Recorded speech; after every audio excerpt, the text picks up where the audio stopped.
Welcome everyone. My name is Sean, and today we're going to talk about what's going on Staten Island, New York, which is the latest battleground over migrants within the city of New York, because now that migrants are being moved there to a former Catholic school, the residents are not happy. And to be clear, while residents across New York City are not happy with the migrants' influx into the city, and they're not happy with them being hoteled and destroying the hotels, and how they seem to get priority over the poor person who is a citizen in the city of New York. Unlike the rest of the city, Staten Island is consistently an island of red in the city of New York, so they definitely, as a matter of fact, did not vote for this. Now, we're going to get into this. We're going to talk about the reactions, but before we do that, I want to thank everybody who signed up. actualjusticewarrior.com/join. Give me the money. Give me the money. Okay? And thank you to my podcast listeners, Spotify, Apple, and Google's podcasting platform. Staten Island is not going to stay here and allow this to happen. We're going to stand up.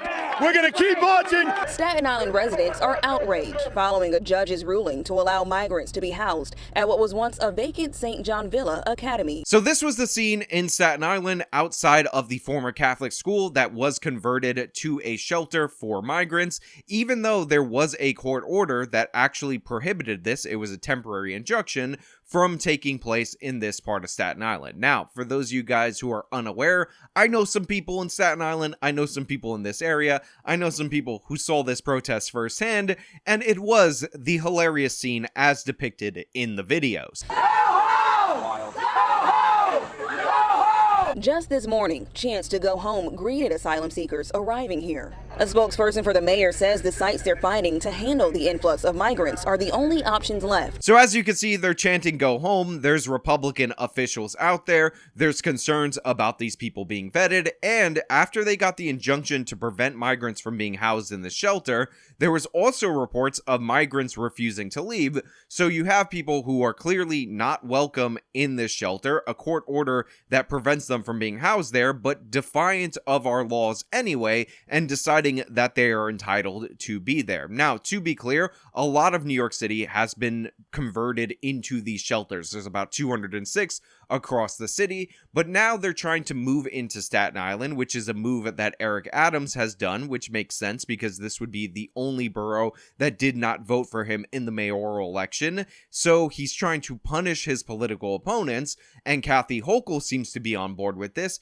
However, I do want to point out that they could move these people, theoretically, according to Eric Adams, to other parts of New York State, but Kathy Hochul is not about that. It seems like they're now focusing and turning their attention to Staten Island for a reason, and this is one of the problems with being an island of red in an overall blue state. You're going to be disadvantaged when it comes to those blue politicians making decisions about the fate of your area.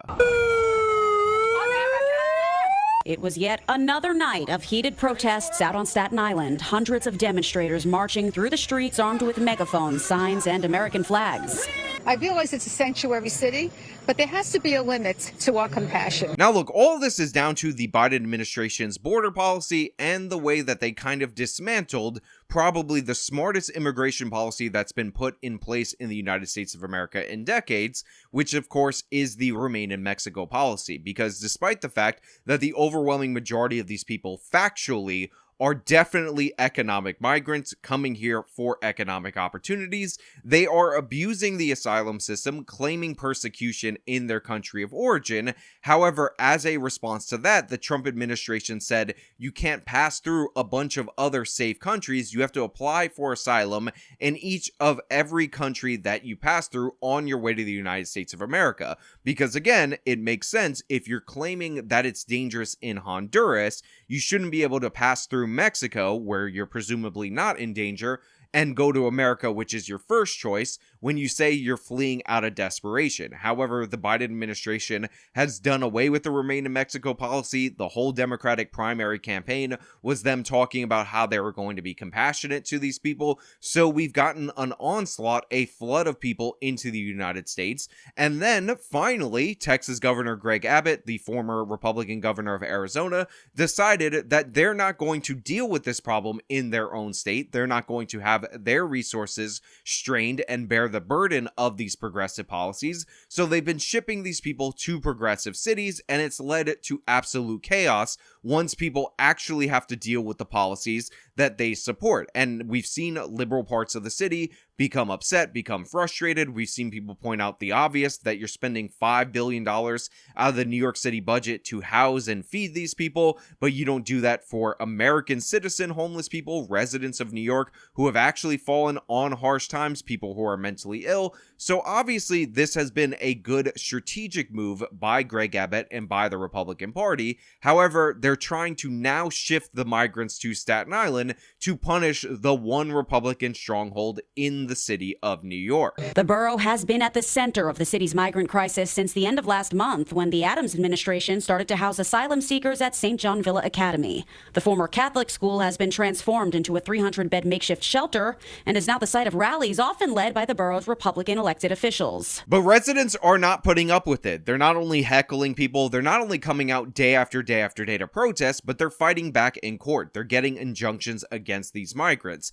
They're pushing back in a bunch of different ways to try to get these people sent out of Staten Island until they're properly vetted, which, by the way, is not an unreasonable demand by the residents who have to put up with this foreign population. We don't have the infrastructure here. We're not vetting anybody. We don't know if anybody has a criminal background. We don't know what they may have done in their country of origin. I mean, again, these aren't bad takes from the average residents of the city of Staten Island. We don't know a lot about these people. We don't have good infrastructure in order to support these people. In fact, as this is going on, this whole immigration fight, the Mass Transit Authority of the city of New York recently raised fares because we have a crumbling public transportation system, and it would be better for the city of New York to redirect the resources that are going to these non-citizens of the country, people abusing the asylum system, to build up the infrastructure of the city of New York, preserve some of it, because letting that decay is just going to cause it to cost more in the future. And again,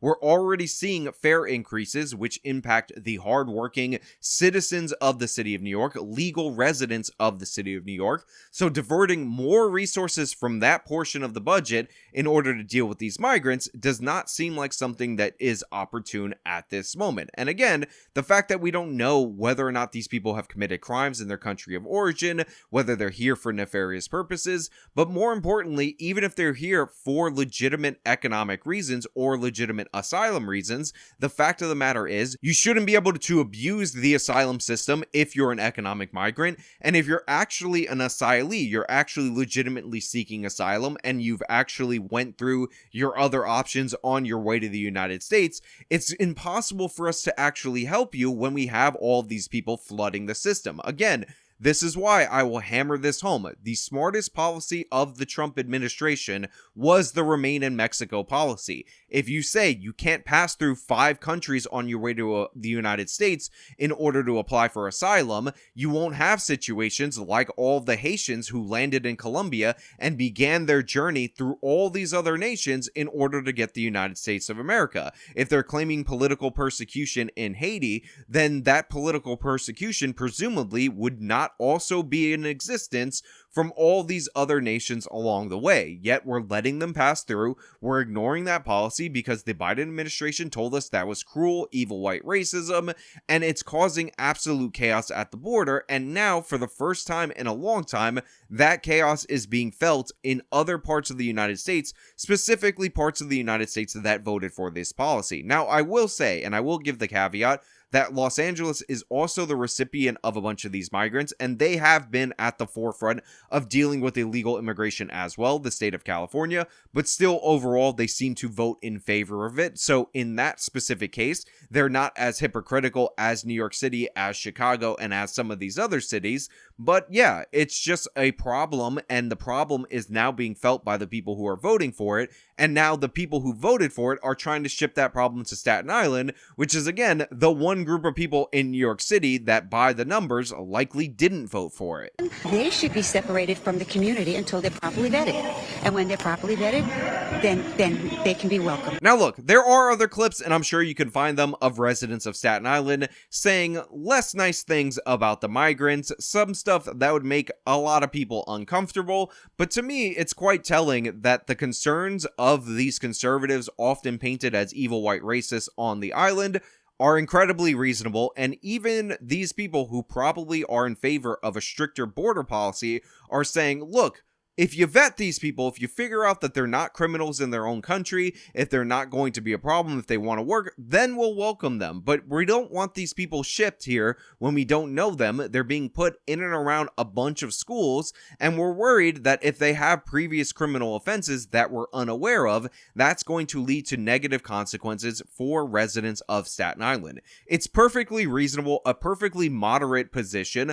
Honestly, for a lot of people in my audience, that woman is probably too soft on immigration, but they're being painted as these absolute monsters for not wanting to accept these unvetted people who are abusing our asylum system. Adams told Fox 5 in a statement, New Yorkers are tired from bearing the brunt of this national crisis, and we empathize with their concerns. The sites we are now finding are the only options left. This situation demands a broader state and national solution. Now look, I know a lot of you are going to laugh at Mayor Eric Adams, you're going to make fun of him, and you're going to make fun of the residents of New York City as a whole because they voted for this. And by the way, they actually did vote in Mayor Bill de Blasio. Bill de Blasio, in response to the evil orange man, just like Lori Lightfoot, signed a bill making New York a super turbo sanctuary city, saying they weren't going to work with ICE and all of that. The NYPD was forbidden from doing so. So they definitely did ask for this, and they're definitely getting what they asked for. But this quote from Eric Adams... And let me tell you something, New Yorkers.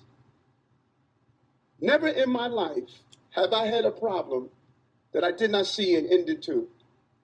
I don't see an ending to this. I don't see an ending to this. This issue will destroy New York City. Destroy New York City. We're getting 10,000 migrants a month. One time we were just getting Venezuela. Now we're getting Ecuador. Now we're getting Russian speaking coming through Mexico. Now we're getting Western Africa. Now we're getting people from all over the globe have made their minds up that they're going to come through the southern part of the border and come into New York City. And everyone is saying it's New York City's problem.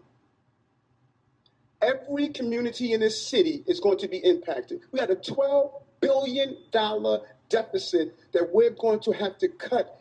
Every service in this city is going to be impacted. All of us. And so I say to you, as I turn it over to you, this is some of the most educated, some of the most knowledgeable, probably more of my commissioners and deputy commissioners and chiefs live in this community. So as you asked me a question about migrants, tell me what role you played. How many of you organized to stop what they're doing to us? How many of you were part of the movement to say, we're seeing what this mayor is trying to do, and they're destroying New York City? It's going to come to your neighborhoods. All of us are going to be impacted by this. I said it last year when we had 15,000. And I'm telling you now, with 110,000, the city we knew we're about to lose. And we're all in this together, all of us. Staten Island saying, send them out to Manhattan. Manhattan is saying, send them out to Queens. Queens is saying, send them out to Brooklyn. No, it's not the game we can play. Open the floor up. This pressure that he's going to put on the governor and going to try to put on the Democratic Party as a whole is exactly what you want. It's the result that we're looking for by shipping these people to these left-wing cities, which is to get them to put pressure on the Biden administration to change border policy. Now, it's not all sunshine and lollipops. Kathy Hochul, the governor, is trying to fast track their ability to work, which, by the way, can't be done by the executive branch like Kathy Hochul suggests. It has to be done by an act of Congress because the waiting period before they can get work authorization is outlined specifically by congressional legislation. And that would actually be terrible policy because if Biden did that, that would only draw in more migrants because then they have the chance to get jobs much, much quicker. But again, this is the good result. And the fact that that policy preference that Kathy Hochul is pitching is not viable is going to lead, hopefully, to these politicians putting pressure on the Democratic Party to reduce the flow of illegal migrants into the United States of America. Again, this would be a goal achieved from Greg Abbott. And even though I do have problems logistically with how you're going to get rid of these people once you ship them all over the interior of the country, I do have to say this part of the policy definitely worked out, making people who voted for this feel the impact. Definitely a smart policy. And for those of you who are in these liberal cities who are sick of these migrants, just think about it like this. Small Texas and Arizona border towns have been dealing with this flood of people, and they have a much less of a broader population and much less resources in order to compensate for this. What you're actually feeling are the consequences that they've been feeling for decades. So there's a reason why this is a good political maneuver, even if I'm worried about Kathy Hochul's push to kind of give them legal status sooner. And I'm also worried about the fact that these people are now in the interior of the country, making it far less easy to deport them later once we finally decide to change up and make our immigration policy more sensible. But again, it's funny. We gotta laugh at the Staten Islanders going so hard. We gotta appreciate them and their spirit. But hey, those are just my thoughts. Let me know your thoughts down in the comments below. If you liked the video, show them by leaving a like, subscribe for more content, follow me on my social medias, support me via the support links in the description of this video. This has been me talking about Staten Island residents fighting back hard. Till next time.